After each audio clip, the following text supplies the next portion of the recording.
بسم الله الرحمن الرحيم الحمد لله نحمده ونصلي على رسوله الكريم জনসভার সম্মানিত সভাপতি সাহেব, মঞ্চে উপস্থিত আছেন বিশম্ভপুর থেকে আগত বিএনপি সিনিয়র নেতৃবৃন্দ, ষোলকবাদ ইউনিয়ন। সর্বপ্রথম পূর্বের বক্তারা বলে গেছেন বেহেশত এবং জান্নাত।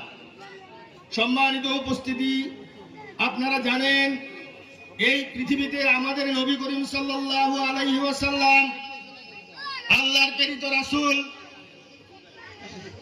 এই প্রেরিত রাসূল যতটুকু আল্লাহ এবং আল্লাহ রাসূলের তার সম্পর্ক, কোন নবীর সাথে আল্লাহর এই সম্পর্ক নেই।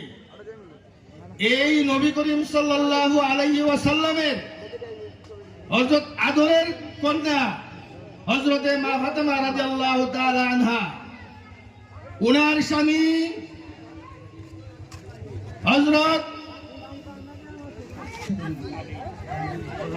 হযরত আলী রাদিয়াল্লাহু তাআলা আনহু। সম্মানিত উপস্থিতি, আদরের সন্তান বেহেশতের সর্দার হাসান এবং হুসাইন, উনার মা, উনি মারা যাওয়ার পরে কবর খননের সময় যে এই কবর থেকে প্রশ্ন করে, হে কবর, তুমি কি জানো তোমার মাঝে আজকে কাকে রাখা হবে? একবার, দুইবার, তিনবার বলার পরেও জবাব আসে না।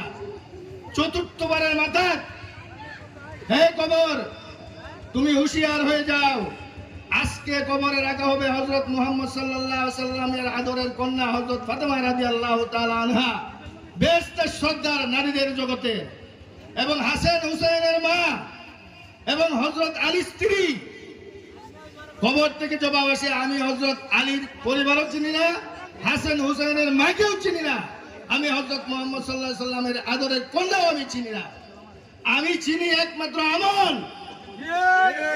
আজকে যদি আপনি আমল না করেন, আপনি জান্নাতের টিকিট কিনে যাবে, জান্নাতে যাবেন। এটা ভুল ধারণা, ভুল ভ্রান্ত একটা প্রতারক চক্র আপনাদের পিছনে, এমন ঈমানকে লুটার জন্য কিন্তু পিছনে লেগে গেছে।